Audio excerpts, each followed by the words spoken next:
On December the 14th, 2012, Dr. Iran El-Haik turned almost 2 generations of Jewish genome research upside down, but he went even further. The young Israeli-American geneticist has charged former researchers with academic fraud, and he has the research to back it up.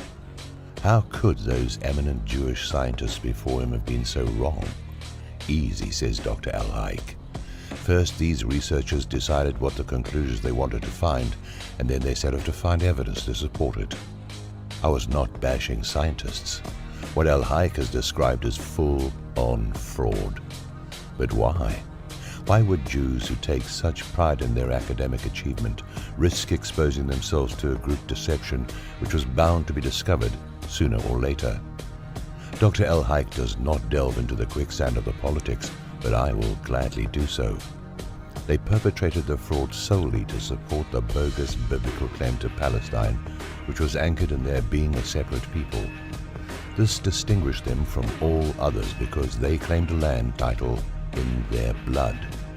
They bet the farm on this DNA proof of purchase, a God-given bar-coded passport to Palestine. Dr. El-Haik just erased the barcode. It was just stamped on anyway because it was never in the blood. Why? Why did they do it? The second half of the answer not revealed in his research was that you had a bunch of atheist communist Jews shoot their way into taking over the land with the sole moral cover that God gave it to us only. Before I had a bookcase of Judaica in my library, I must say I was a bit suspicious of these atheist Jews whipping out God's dual land title and passport. It was propaganda, of course. It always was. And the story for another day is, why did an entire academic community, who should have known better, cower down and debase themselves and their own community by allowing the fraud to not only be burst, but continued? Arthur Koestler's The 13th Tribe was a major influence in cracking the fraud. It was published in the day when Zionist propagandists were savvy in not attacking an esteemed Jewish author. They had no fear from the academic community, already neutralized, and Koestler's book did not generate a moral tipping point challenge to the Zionist false claim on the land. Dr. El-Haik literally nails the fraudsters to the cross. They assume that the Jews constitute a group that is genetically isolated from other nations. That's because Jews were never genetically isolated, making all those other studies fatally flawed and very often contradictory. I was wondering what weapon of mass destruction that the Jewish lobby bullies would unleash upon a young Israeli-American geneticist. I expected to be reading about Alan Dershowitz denouncing him as a self-hating Jew, when actually that is what Dershowitz is. He and Abe Foxman compete for the most negative Jewish stereotype bully competition award annually. But there has been no attack. The 32-year-old Dr. El-Haik is getting the Arthur Koestler treatment in spades. What do I mean?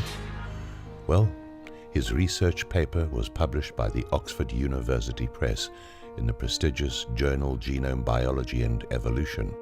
But do you think a bunch of savvy Zionist propagandists are going to worry about the mass public ever hearing a thing about his research? Of course not. And are these same pretender Jews going to risk giving his work 100 times more exposure by attacking him publicly? Let's get back to Dr. El-Haik hammering the nails in.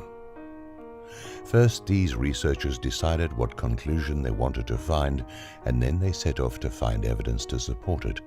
It is my impression that their results were written before they began the research. First, they shot the arrow, and then they painted a bullseye around it. Take a moment to ponder what he said there, folks. Does that sound like someone trembling in fear of Jewish lobby power in America, or someone thinking that his career is over and committing harikari? No. They painted a bullseye around it. It was not an off-the-cuff remark, but one he had chosen to use in a Haaretz interview. This is a young man who is not standing on the shoulders of the fraudsters who have gone before him. On the contrary, he wants to stand on their academic bones by exposing them, and he has. More from his Haaretz interview. The various groups of Jews in the world today do not share a common genetic origin. We are talking here about groups that are very heterogeneous and which are connected solely by religion. The genome of European Jews is a mosaic of ancient peoples, and its origin is largely Khazar. Now, on to some of the science highlights. Dr. Elhaik's research shows that the dominant element in the genetic makeup of European Jews is Khazar. For Central European Jews, it is 38%, while for East Europeans, it is 30%. To that, you can add his findings that, in both groups, their genome is mostly Western European. Surprise, surprise. The Roman Empire is the dominant lineage there. Those that settled on the frontier, like retired soldiers, and the locals with whom they produced families. There were some Jewish merchants there, as Elhaik did find some Middle Eastern roots, which he suspects are Mesopotamian, and a bit of biblical Israel. But here comes the slam dunk.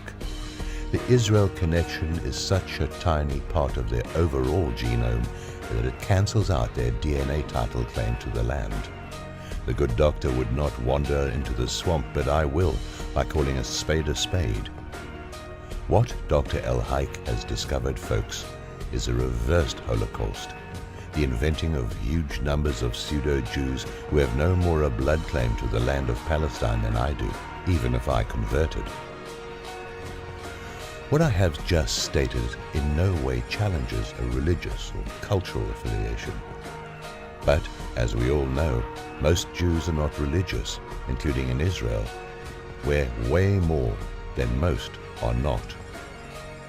Subtracting that, then all you have is the tribe, the DNA, which unites them to a shared history of persecution. But that, folks, is now all gone. Poof. Gone. Who among you does not have some genetic makeup of people who had suffered in ancient times, even numbers of different people, 5 or 10 different ones? Why should we allow the pretender Jews to send all of our gene pools to the back of the historical suffering bus as Club Med ancestors who enjoyed the all-inclusive treatment? I find that just a bit too convenient. So these Jews, are they then just a gang, united to be against all those not in a gang? Had they invented the whole story in a way like gang members take an oath and defend territory? And is that not where Herzl and others before him saw an opening, that the land could be a territory bond to unite Jews who are always fighting like cats and dogs amongst each other? And is not the 2,000 years of persecution claimed mostly by those who are not really descended from these actual people? Who really has holocausted whom here, and why? We hold Golda Meir's instant holocausting of the Palestinian people with her famous "There are no Palestinian people." Is this not poetic justice from Dr. Elhaik, that he brings us scientific proof of there being no biblical Jewish people as such as they have presented themselves? And does this not also make a fraud of the historical anti-Semite smear by a people who aren't even Semites? I think it might be time to start setting things straight on the founding myths.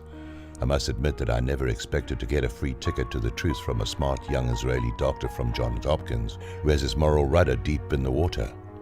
He is not a gangster, whoever his ancestors were. We call this leadership, with maybe a touch of Moses parting the founding myth waters for those who want to walk through to the other side. We shall now see if others choose to be free or to run with a gang. The militant Israelis, as always, knew this day was coming. That is what their nukes have been for, always. They knew. They never believed in it themselves.